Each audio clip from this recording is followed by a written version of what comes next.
Myself, Dr. Mukesh Sharma, Department of Sociology, Government College, Kishangarh.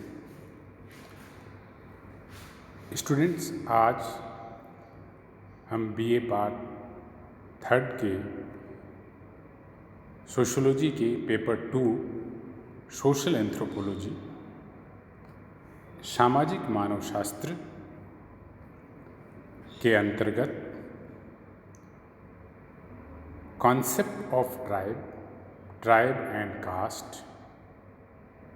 Part 1 अर्थात जनजाति की अवधारणा, जनजाति तथा जाति टॉपिक पर विवेचना करेंगे। जनजाति की अवधारणा के अंतर्गत सर्वप्रथम हम जनजाति का परिचय,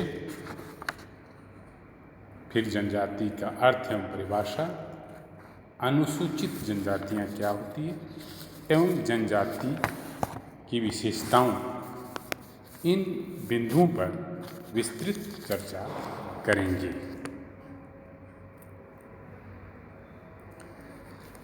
जनजाति शब्द अंग्रेजी भाषा के नेटिव, एबोरिजिनल तथा ट्राइब शब्दों के अनुवाद हैं। इन लोगों को वन्य जाति, वनवासी, गिरिजन आदि नामों से भी संबोधित किया जाता है। इन्हें आदिम या आदिवासी इसलिए कहा जाता है कि ये भारत के प्राचीनतम निवासी माने जाते हैं। आदि का अर्थ होता है प्रारंभ, वासी मतलब रहने वाले, जो प्रारंभ से ही रहते हैं उन्हें हम आदिवासी कहते हैं। संभवतः भारत में द्रविड़ों के आने के पूर्व यहाँ यही लोग निवास करते थे।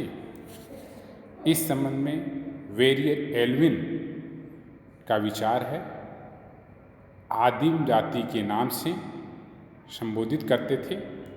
आदिवासी भारतवर्ष की वास्तविक स्वदेशी उपज है, जिनकी उपस्थिति और दावे हजारों वर्ष पुराने हैं। वे सबसे पहले यहाँ आए।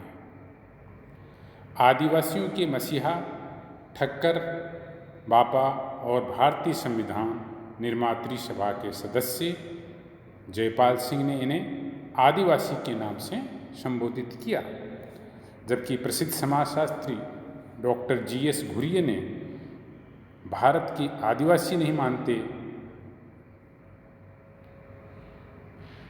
वरन आदिवासी को डॉक्टर घुरिये ने पिछड़े हिंदू से संबोधित किया, बैकवर्ड हिंदूज के नाम से संबोधित किया। उन्होंने ऐतिहासिक प्रमाण देकर यह स्पष्ट करने का प्रयास किया कि अधिकांश जनजातियां हिंदू धर्म को मानती है, अतः वे हिंदू समाज का ही अंग है। अब हम जनजाति का अर्थ एवं परिभाषा पर चर्चा करेंगे। इसके अंतर्गत विभिन्न समाजशास्त्री और मानवशास्त्री के विचार से अवगत करेंगे कि इन्होंने सामाजिक मानवशास्त्र को कैसे परिभाषित, जनजाति को किस सामाजिक मानवशास्त्र के अंतर्गत जनजाति को किस प्रकार से परिभाषित किया। जनजाति को परिभाषित करते हुए गिलिन एवं गिलिन कल्चरल सोशियोलॉजी में ये कहा है कि स्थानीय आदिम समूह के किसी भी संग्रह को, जो कि एक सामान्य क्षेत्र में रहता हो, एक सामान्य भाषा बोलता हो और एक सामान्य संस्कृति का अनुसरण करता हो, एक जनजाति कहते हैं। इस परिभाषा से यह स्पष्ट है कि जनजाति या ट्राइब्स होने के लिए 3 चीज़ें होना आवश्यक है: सामान्य क्षेत्र, एक सामान्य भाषा और एक सामान्य संस्कृति। इसी प्रकार प्रसिद्ध मानवशास्त्री डॉक्टर मदन एवं मजुमदार ने अपनी प्रसिद्ध पुस्तक races and culture of India में ये उल्लेख किया है कि एक जनजाति परिवारों या परिवारों के समूह का संकलन है, जिसका एक सामान्य नाम होता है, जिसके सदस्य एक निश्चित भूभाग में रहते हैं, एक डेफिनेट टेरिटोरियल एरिया में रहते हैं, है ना। समान भाषा बोलते हैं, जिनकी भाषा एक है, लैंग्वेज एक है, और विवाह, व्यवसाय या उद्योगों के विषय में निश्चित निषेधात्मक प्रोहिबिशन नियमों का पालन करते हैं और पारस्परिक कर्तव्यों की एक सुविकसित व्यवस्था को मानते हैं। इसी प्रकार इंपीरियल गजेटियर ऑफ इंडिया में जनजाति ट्राइब्स को इस प्रकार परिभाषित किया गया है कि एक जनजाति परिवारों का एक संकलन है जिसका एक नाम होता है, जो एक बोली बोलती है अर्थात जिसकी भाषा है, और जो एक सामान्य भूभाग पर अधिकार रखती है या अधिकार जताती है, जो प्राय अंतर्विवाह नहीं करती है। अंतर्विवाह एंडोगेमस मैरिज मतलब मैरिज विद इन कास्ट। उपयुक्त सभी परिभाषाओं से स्पष्ट है कि एक जनजाति एक ऐसा क्षेत्रीय मानव समूह है जिसकी एक समान संस्कृति, भाषा, राजनीतिक संगठन एवं व्यवसाय होता है तथा जो सामान्यतः अंतर्विवाह के नियमों का पालन करता है। ये हुआ जनजाति का अर्थ एवं परिभाषा। अब एक और वर्ड आता है अनुसूचित जनजातियाँ, शेड्यूल्ड ट्राइब। अनुसूचित जनजातियों से क्या तात्पर्य है अर्थात अनुसूचित जनजातियाँ क्या होती है, उसके बारे में भारतीय संविधान में उन वर्गों को जो कि सामाजिक, आर्थिक, राजनीतिक दृष्टि से पिछड़े हुए हैं के उत्थान और कल्याण के लिए विशेष प्रावधान किए गए हैं। इसी आशय से जिन जनजातियों के नाम संविधान की अनुसूची में सम्मिलित किए गए हैं उन सभी को अनुसूचित जनजाति अर्थात शेड्यूल्ड ट्राइब के नाम से जाना जाता है।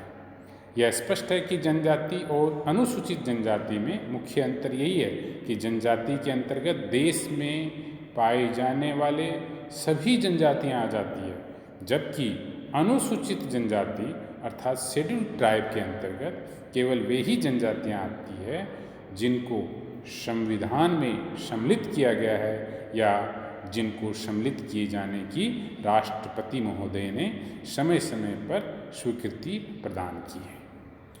भारतीय संविधान के अनुच्छेद 342 के खंड 1 में वर्णित है कि माननीय राष्ट्रपति महोदय सार्वजनिक सूचना द्वारा जनजातियों, जनजातीय समुदायों तथा जनजातियों के भीतरी समूहों को सम्मिलित किया जाएगा, वे सब अनुसूचित जनजाति कहलाती है। अब हम जनजाति की विशेषताएं अर्थात जो फीचर्स ऑफ ट्राइब्स के क्या फीचर्स हैं उनके बारे में चर्चा करेंगे। ऐसे तो परिभाषा से और इसके कंसेप्ट से कई विशेषताएं हमें पता चली, लेकिन एक सिस्टमेटिक तरीके से हम अगर जनजाति की विशेषताओं का विवेचन करें तो ये इस प्रकार हैं।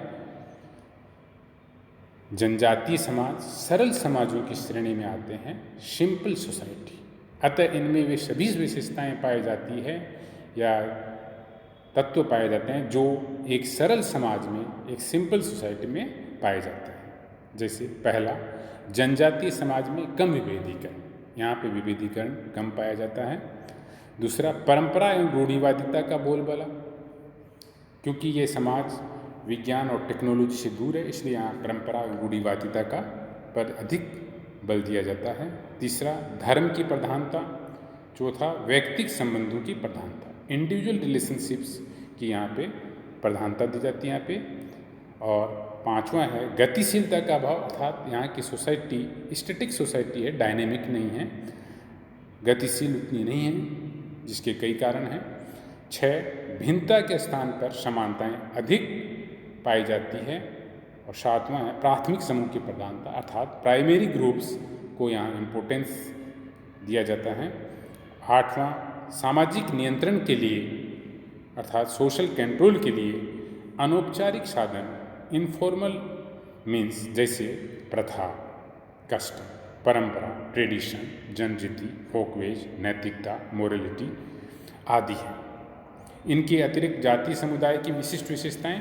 पहला, सामान्य भूभाग अर्थात कॉमन टेरिटरी, सामान्य भाषा कॉमन लैंग्वेज, विस्तृत आकार बिग साइज, अंतर्विवाह एंडोगेमी, एक नाम ए नेम, और कॉमन कल्चर सामान्य संस्कृति है।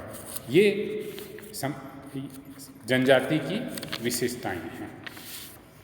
एग्ज़ाम में शॉर्ट क्वेश्चन और बड़े क्वेश्चन दोनों रूप में भारतीय जनजाति की विशेषताओं का उल्लेख करें, इस प्रकार के प्रश्न पूछे जाते हैं, या जनजाति की कोई 4 विशेषताओं का उल्लेख करें। इस प्रकार इसके अतिरिक्त अन्य जो विशेषताएं हैं जनजाति की, वो इस प्रकार है: आर्थिक आत्मनिर्भरता, इकोनॉमिक सेल्फ सफिशिएंसी, राजनीतिक संगठन, पॉलिटिकल ऑर्गेनाइजेशन,